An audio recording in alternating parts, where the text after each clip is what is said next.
Okay, so Halloween has been and gone, so I'm a bit late in the game for this. It was over Halloween weekend that I actually reminisced over an old movie that I like very much. The movie I'm talking about is William Friedkin's The Exorcist. This is the only version I've ever seen, which is the version you've never seen. There's a lot of things that could be said about The Exorcist. Those looking for the same cheap thrill as you'd find in something, say, like Scream or Nightmare on Elm Street. In one of these films where it's just all like, boo, like really kind of jumping out, going cheap thrills, that sort of stuff. That's not a movie. That's not the sort of movie that The Exorcist is. Considering it's a movie that has all this hyperbole about being, the scariest movie ever made, I don't personally think it is the scariest movie ever made. It certainly is one of the scariest movies ever made. It's one of those films. It's a film that is made by adults for adults. It has a very tight air of intelligence around it,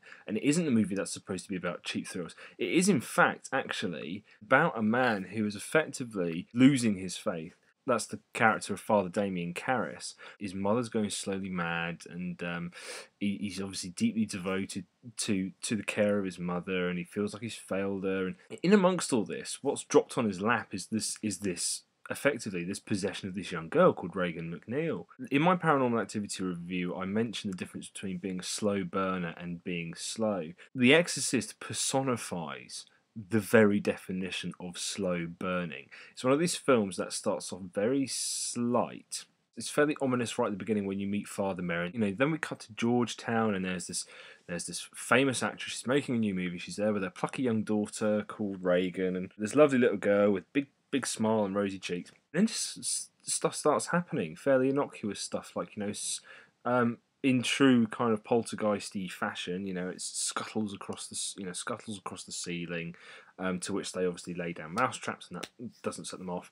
And Regan starts talking about having conversations with someone that she calls Captain Howdy. She starts swearing rather horrific obscenities, which, despite the fact that I swear quite a lot, is something wrong about it coming out of the voice of a 12-year-old girl. Obviously, things just get worse, to the point where at her mother's at so much of her wit's end that she believes that her daughter is genuinely possessed by a demon.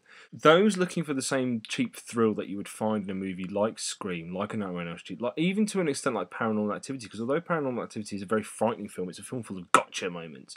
And I think to an extent The Exorcist is as well. It's still got moments in it that are extraordinarily shocking. The spider walk sequence, for starters, I genuinely find difficult to sit through. Something deeply unnatural about the way she scuttles down those stairs. It really unnerves me. Even the famous bit where her head does a 180 while she's masturbating with the crucifix. Now, the masturbation with the crucifix scene is horrific. It's really horrendous. That one shot where the head just goes, it's one of those kind of what the fuck moments. To top it all off, she speaks in the disembodied voice of her mother's director friend. You know what she did, your cunting daughter. The scares, despite being full on, are not cheap. Very well done and very intelligent.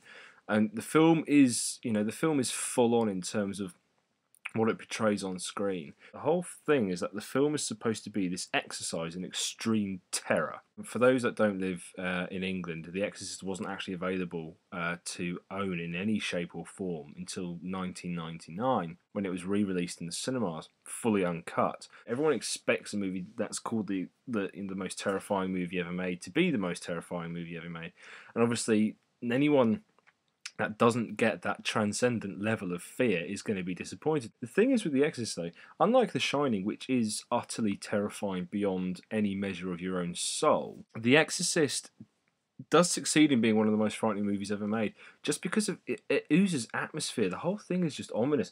Just the mood that permeates through the whole thing. It's just the basic idea that this young girl has just become a target for a creature that is just evil beyond belief. The stories of people fainting in the aisles and stuff like that obviously gives it this element of notoriety. A movie with a level of notoriety, with the same level of notoriety as The Exorcist, does have to deliver, and for some people it isn't going to deliver. When it was re-released in 1999, I remember being sat at school and people, friends of mine had seen it and they said it wasn't scary in the slightest. I feel quite fortunate for the fact that I hadn't seen it at that age. The first time I saw it was actually at the age of 19, so we're talking some 6 years ago now. I borrowed the version I'd ever seen from my then girlfriend, which is this version, which is why I bought this version. Now, whilst I was watching this movie by myself at the age of 19 in a house by myself, despite being utterly terrified, I could just sit there and was just met with this wave of appreciation just in terms of the craftsmanship, the pacing,